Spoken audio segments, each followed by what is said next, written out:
What's good, YouTube? Oh, it's the Richie back with another motherfucking video. You already know what's going on, man. Today we're going to be watching Curry.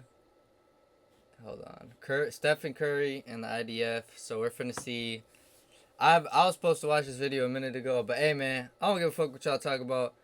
We coming back with more videos all 2026, man. So it's just like ain't much more to say, bro. We just gonna watch this shit. I don't know. I don't really know what it's gonna be about, so we're gonna find out together. Y'all Y'all see, see, ooh, ooh, smooth smooth little little transition. transition. So, So, hey hey man, man, without without further further ado, let's get straight to this shit, man. Ain't no more talking, bro. It's just good to be back on YouTube, man. It's just good to be busy. Probably heard the shit glitching, but we back now. Hey, let me know if I should put my cam right here or right fucking here. You feel me? But I'm gonna keep it here for this video because that's why I originally had it. But Bad news, guys. Goy. Alright, bro. Hopefully my shit is good, because either way, this bitch getting uploaded, my niggas, so. I mean, guys, I'm really disappointed to share with you that one of the greatest NBA players of our time, Steph Curry, is a Zionist. That's right, he's a Shabbos Goy, a Goyim, a loyal servant to the Jewish supremacists. In this video, I'm going to share how Steph Curry's investments directly support and profit from companies engaged. Before this goes, and I'm sorry for stopping the video, I just want to play a little game. I'm gonna guess this motherfucker's invested in Palantir, some type of Israeli spy shit, and some type of motherfucking aerodrome bullshit. Alright, that's my guess, but let's keep going. In genocide and ethnic cleansing, and how he is, unfortunately, not the only Golden State Warrior making these sorts of investments. So let's get to it. The publication Do Not Panic, which is a journalistic project that covers disease, ecology, tech, power, empire, capitalism, and society, recently exposed how Steph Curry was invested in the tech startups run by former IDF operatives who were integral to building Israel's digital architecture of apartheid and genocide. Ever since entering the NBA in 2009, Curry has earned hundreds of millions of dollars from his contracts with the Golden State Warriors and sponsorships on the side. He could very well be a billionaire by this point. This wealth has given him the opportunity to create his own venture capital fund called Penny Jar Capital.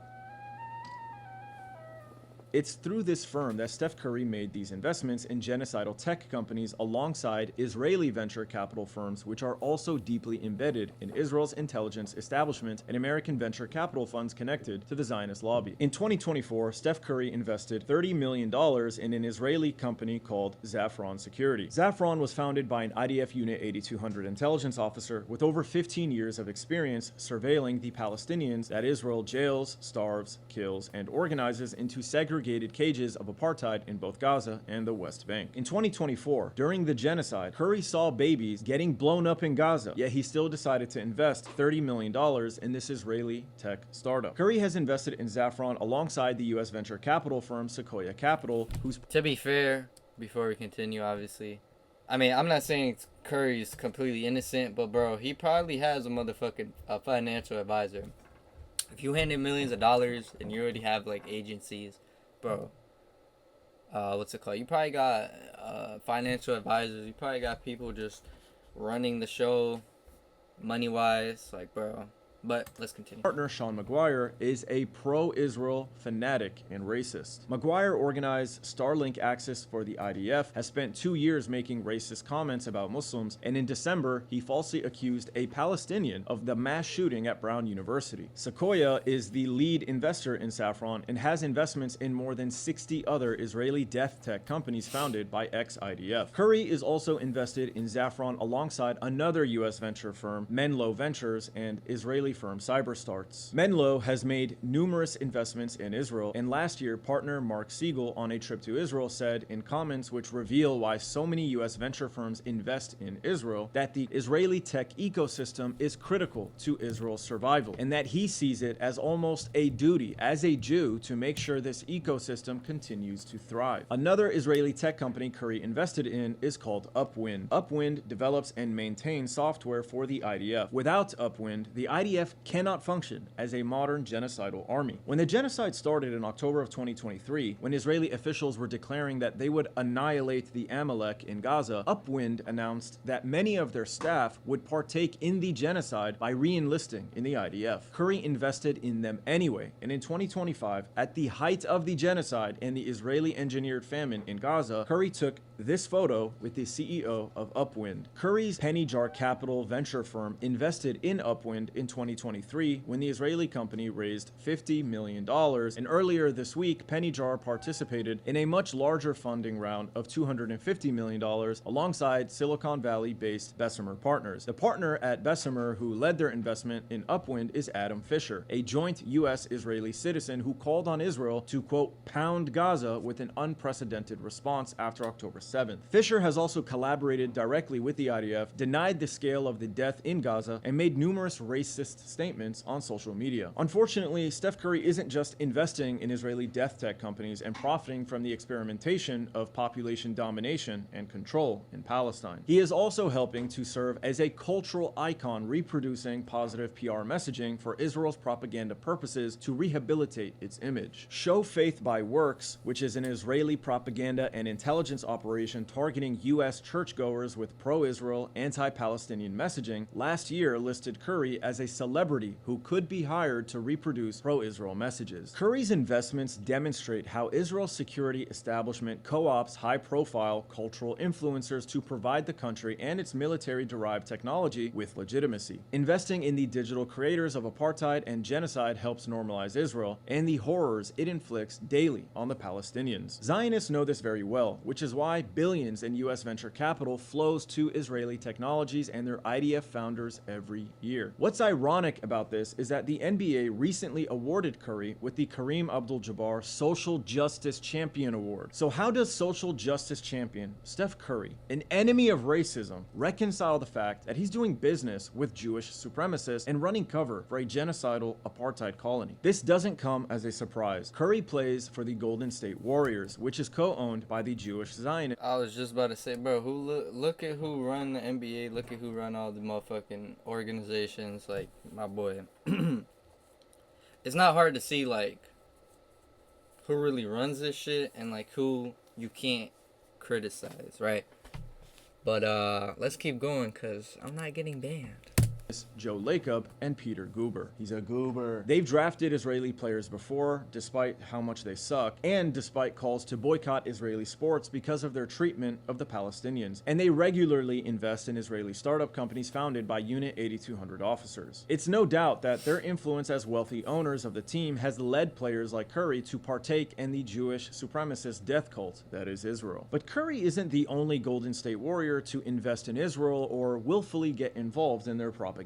In 2018, Draymond Green took a paid trip to Israel that was first organized by the Friends of the IDF. Friends of the IDF is a tax-exempt nonprofit that raises money for literal terrorists. You have to remember, the IDF is not the world's most moral army as the Israelis love to claim. They are colonizing terrorists. They are not from Palestine. They come from all over the world, enlist in the terrorist group known as the IDF, and then they steal Palestinian land and build settlements on top of them for Jewish people only. I'm from Palo Alto in the San Francisco Bay Area. From San Francisco. From Cape Town, South Africa. I'm a lone soldier from Atlanta, Georgia. Florida, USA, Tampa Bay. The IDF was formed out of 3 Jewish terror groups, the Lehi, Irgun, and Haganah. Even the British that occupied Palestine during the British Mandate considered these groups to be terrorists. In fact, the world's first modern terror attack was the King David hotel bombing in Jerusalem that killed both Palestinians and British civilians by the Jewish terror group, the Irgun, which was one of the 3 founding groups that went on to become the IDF. The IDF that Steph Curry currently does business with. Ever since, they have continued their terrorism. The Friends of the IDF uses government tax-exempt status to raise hundreds of millions of dollars to care for these terrorists and their families that are raping, pillaging, and killing Palestinians. As supporters of this organization, the Golden State Warrior owners helped arrange for Draymond Green to go on this propaganda trip. This is common for Jewish Zionist sports owners to do. Robert Kraft of the New England Patriots has taken Tom Brady, for example, to Israel on propaganda propaganda trips several times, where they hugged and kissed and licked the wall. But that's not all. Kevin Durant has also invested millions in an Israeli drone company called Skidio. Skidio is a militarized drone that was used heavily during the Gaza genocide, flying through the strip and mapping out the terrain for IDF soldiers in preparations for their invasion and subsequent genocide. The IDF claimed to be fighting Hamas in Gaza, but in reality, they were breaking into Palestinian homes, taking pictures in the lingerie of innocent Palestinian women, slaughtering their children, then blowing up homes to ethnically cleanse the entire strip so Jewish settlers could move in and take over. It is totally possible that a Skidio drone was also the one that captured the footage of Yahya Sinwar's final moments. Skidio is now also being used and weaponized by ICE. Kevin Durant invests in this despite his social justice campaign for the Black Lives Matter movement. In a joint campaign with Nike, Kevin Durant said, quote, "When I get up, I think about how I can be of service on and off the court. My well-being is about raising my consciousness, being present, and serving my community. I open myself up to being there for other people. That's why the Durant Family Foundation exists. That's also why they invest in genocide." As a huge fan of basketball and the legacies of players like Kevin Durant and Steph Curry, who I grew up idolizing, I am obviously very disappointed. Now, I don't want to make excuses for these guys, but I do want you to imagine being in their very large shoes. These guys live and breathe basketball. It's all they have ever known. Now, I'm not questioning their intelligence, but I am painting you a picture of someone completely immersed in one thing: sports. They grow up in highly controlled environments or bubbles, surrounded by agents, many of them Jewish Zionists, who dominate the sports world and also befriend them and invest in them. So a lot of their financial success includes the presence of Jewish Zionists. So for them, their perspective is manipulated by the Jewish Zionists that they consider to be friends. These Jewish Zionists are also the people that pay their salaries. So it is understandable how they would get sucked into these investments and Israeli propaganda, but it's still unacceptable. For years, people have called Kyrie Irving crazy, but he has since proven himself to be a morally Hey man, shout out Kyrie Irving, bro. This nigga always speak his mind. Always say what he want. Don't matter what. And he fast too. I fuck with Kyrie, bro.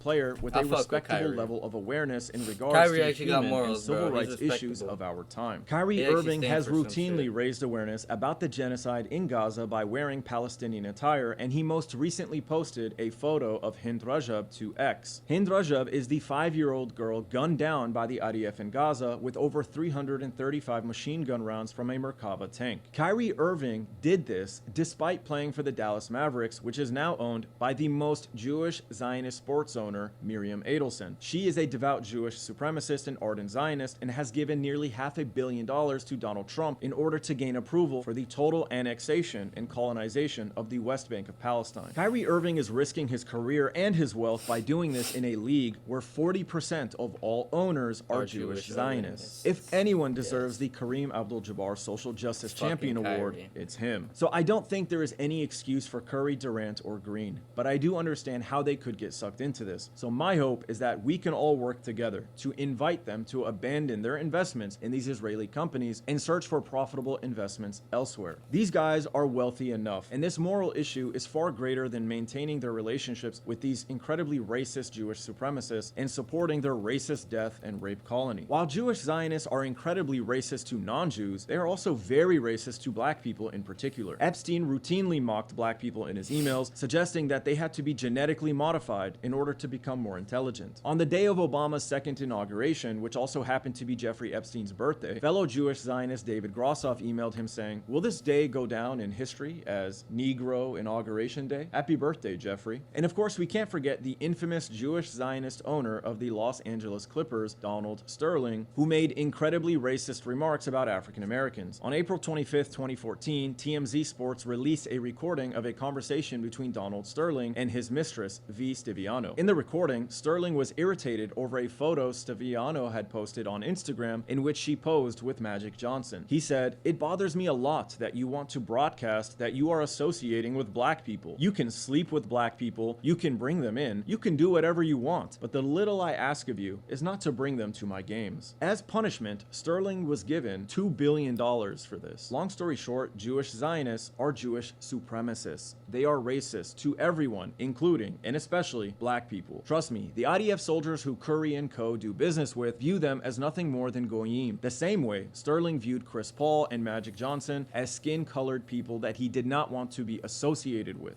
These NBA players are being used for their money and their influence to help prop up the most genocidal and racist colonial project in human history. So if you are on Instagram or X, go to Steph Curry's profile and urge him to drop these investments. If you liked this video, please like, comment, and subscribe, and don't forget to become a paid member of my channel to support my work. A link to do so. I think that was it. I ain't gonna lie, y'all. That was a good ass video, man. I'm gonna catch y'all on the next one. Hopefully y'all enjoyed. And make sure y'all tune in the next video, bro. I'm gonna stay consistent, y'all. I was finna say, bro, drop what y'all want me to react to. Before I end the video, though, I just want to say this, my nigga. This video is 3 months old. Curry, KD, Draymond Green, they probably all still invest this shit. Man, none of this shit matter, bro. And the only reason I say that is because, bro, how much views this video probably got like 400k views. Let me see. 100k views. The video we just watched, bro. I'm talking to you right now, bro.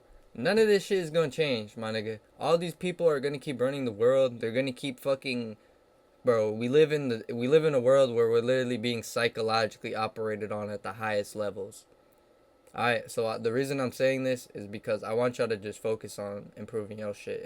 Improve your fucking life, my nigga. You see this shit, bro. Hey, shout out Kyrie, though. I'm gonna fuck with y'all later, man.